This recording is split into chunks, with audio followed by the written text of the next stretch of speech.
ऐसी खांसी है जो हफ्तों से ठीक होने का नाम ही नहीं ले रही है और खांसते खांसते सांस लेने में गले से एक अजीब सी हुक की आवाज आती है।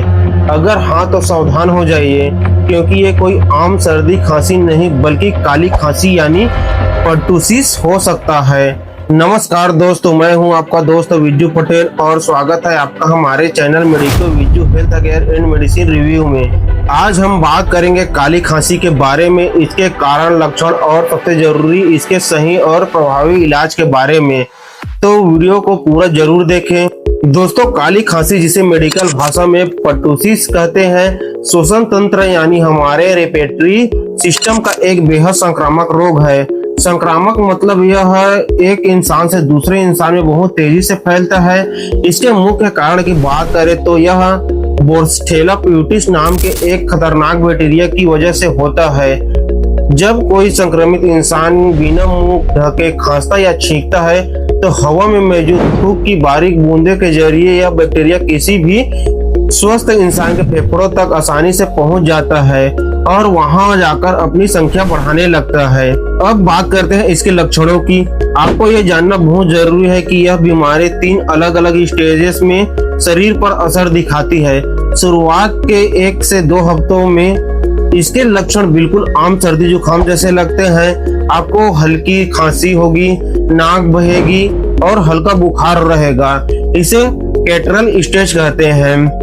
अगली परेशानी दूसरी स्टेज में शुरू होती है जिसे पैरोक्लिस्मस स्टेज कहते हैं। इसमें खांसी में बहुत तेज और लगातार दौरे पड़ने लगते हैं। इंसान इतना खांसता है कि उसका चेहरा लाल या नीला पड़ सकता है। खांसते हुए उल्टी हो सकती है और सबसे बड़ी पहचान, खांसने के बाद जब मरीज तेजी से सांस अंदर खींचता है तो एक सीटी जैसे हुक की आवाज आती है। छोटे बच्चों में तो यह कई बार इतना खतरनाक हो जाता है कि उनकी सांस तक रुकने का खतरा बन जाता है। तीसरी स्टेज रिकवरी की होती है जिसमें खांसी धीरे धीरे कम होने लगती है, लेकिन इसमें महीनों लग सकते हैं। अगर आपको या आपके घर में किसी को ऐसी लक्षण दिख रहे हैं तो कुछ खास निर्देशों का पालन जरूर करें। सबसे पहले मरीज को धूल, धुएं, परफ्यूम और ठंडी हवा से बिल्कुल दूर रखें, क्योंकि यह चीजें खांसी के दौरे को तुरंत बढ़ा देती है। शरीर में पानी की कमी न होने दें, इसलिए गुनगुना पानी या सूप जैसे लिक्विड डाइट देते रहें। अगर मरीज को उल्टी हो रही है तो उसे एक साथ ज्यादा खाना देने के बजाय थोड़ी थोड़ी मात्रा में कई बार खाना दें। और एक सबसे जरूरी बात, बिना डॉक्टर की सलाह के मेडिकल स्टोर से कोई भी साधारण खांसी का सिरप लेकर ना पिए, क्योंकि काली खांसी में आम कफ सिरप बिल्कुल भी काम नहीं करते हैं। तो दोस्तों, फिर इसका सटीक डायग्नोसिस और इलाज क्या है? डॉक्टर अक्सर मरीज की खांसी की आवाज और लक्षणों को देखकर ही बीमारी को पहचान लेते हैं।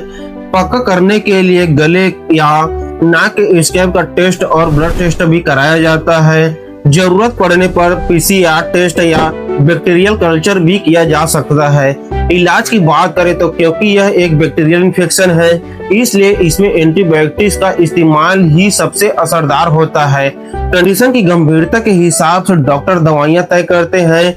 अगर हम कुछ ब्रांडेड दवाइयां और उसके डोज की बात करें तो इस बीमारी में मैक्रोलाइड ग्रुप की एंटीबायोटिक सबसे ज्यादा प्रिस्क्राइब की जाती है। सबसे पहली चॉइस होती है इजेथ्रोमाइसिन। इसका मशहूर ब्रांड है एजी या जेथ्रिन 500 mg। वयस्कों के लिए यह गोली 3 से 5 दिन तक दी जाती है। दूसरी बेहतरीन दवा है क्लेथ्रोमाइसिन। इसका एक जाना माना ब्रांड है क्लेरविड 500 mg, जो वयस्कों को सुबह और शाम खाना खाने के बाद दी जाती है। अगर मरीज को इन दोनों से एलर्जी है तो डॉक्टर सेप्ट्रान या बैक्ट्रीम डीएच जैसी दवाइयां भी देते हैं। बच्चों के लिए इन सभी दवाइयों के सिरप और ड्रॉप आते हैं, लेकिन बच्चों का डोज हमेशा उसके वजन और उम्र के हिसाब से डॉक्टर ही कैलकुलेट करते हैं। इसके अलावा बुखार और बदन दर्द को कम करने के लिए पैरासीटामोल जैसे क्लोसिन या डोलो 650 का इस्तेमाल जरूरत पड़ने पर किया जाता है। एक बात का ध्यान रहे, यह सही दवाइयां सिर्फ आपकी जानकारी के लिए है।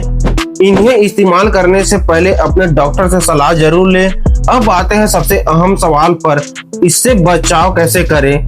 काली खांसी से बचने का सबसे सुरक्षित और बेहतरीन तरीका है वैक्सीनेशन यानी टीकाकरण। छोटे बच्चों को डीटीपी यानी डिप्थीरिया टिटनेस और पिस्टूसिट का टीका उसके नियमित टीकाकरण चार्ट के अनुसार जरूर लगवाएं। वयस्कों और गर्भवती महिलाओं के लिए भी टी-टैप बूस्टर वैक्सीन उपलब्ध है, जो उन्हें और आने वाले बच्चे को इस खतरनाक बीमारी से सुरक्षा देता है।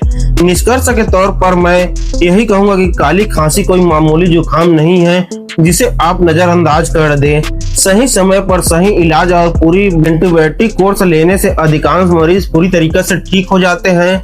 तो दोस्तों, आपको यह जानकारी कैसी लगी? आगे आप कौन सी बीमारी का इलाज या कौन सी नई दवाई का रिव्यू चाहते हैं, मुझे नीचे कमेंट करके जरूर बताएं। क्योंकि कमेंट मुझे ऐसे ही और नए वीडियो बनाने की प्रेरणा देते हैं। अगर वीडियो में दी गई जानकारी आपके काम की लगी हो तो वीडियो को एक लाइक करें, अपने परिवार वालों के साथ शेयर करें और हमारे चैनल को सब्सक्राइब करना ना भूलें। स्वस्थ रहे, सुरक्षित रहिए। धन्यवाद।